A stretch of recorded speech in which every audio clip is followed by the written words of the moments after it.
अलग अलग भाषा है ना। यहाँ उड़ीसा में गणेश जी को लोग जगन्नाथ कहते हैं। तो गणेश जी का दर्शन करने में तुमको क्या समस्या है? गणेश जी की ऊंची ऊंची नाक होती है, तो जगन्नाथ जी की भी ऊंची ऊंची नाक है। और गणेश जी का बहुत बड़ा शीश होता है, तो जगन्नाथ जी का भी बहुत बड़ा शीश है। तो गणेश ही है, तुमको गलत फहमी हो गई। अच्छा, तो चलो दर्शन करने। कहीं वो जगन्नाथ श्री हरि हुए, गणेश जी ना हुए, मेरी तो अनन्यता भंग हो जाएगी। तो भगवान उससे बोले कि ऐसा करो, आंखों पर पट्टी बांध लो, आंखों को ढक लो और चलो। और पहले हाथ से टटोल के अच्छे से देख लेना कि गणेश हैं कि कोई और है। यदि हाथ से पता चल जाए तो दर्शन कर लेना। बोले ठीक है। तब वो गणपति भट्ट आंखों पर पट्टी बांध करके चले और स्नान वेदी पर स्नान हो ही रहा था।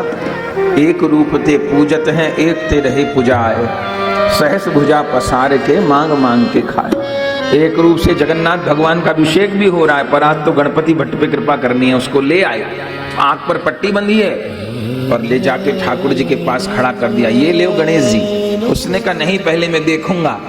तो ऐसे हाथ से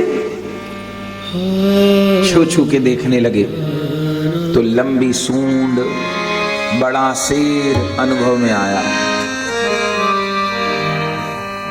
आंख खोली, जैसे पट्टी खोली तो जगन्नाथ जी का दर्शन। अरे क्या हुआ? बोले नहीं है, गणेश नहीं है, छू के देखो, गणेश ही है। फिर आंख बंद करके छू के देखा तो फिर बड़े बड़े कान, बड़ी बड़ी सूंड, सबका दर्शन हुआ। लेकिन पट्टी खोली तो जगन्नाथ। कई बार तक ठाकुर जी खेल किए, आखिर में पट्टी भगवान ने उसकी खोली। तब उसको जगन्नाथ जी का साक्षात गणपति रूप में दर्शन हुआ। पहले गणेश जी के रूप में जगन्नाथ जी का दर्शन हुआ और फिर थोड़ी देर बाद गणेश जी जगन्नाथ जी बन गए। आखिर में वो गणपति भट्ट भगवान के महान भक्त हुए और भगवान ने कहा कि भगवत स्वरूपों में भेद नहीं करना चाहिए। तब से वो जगन्नाथ जी के एकांतिक भक्त हो गए।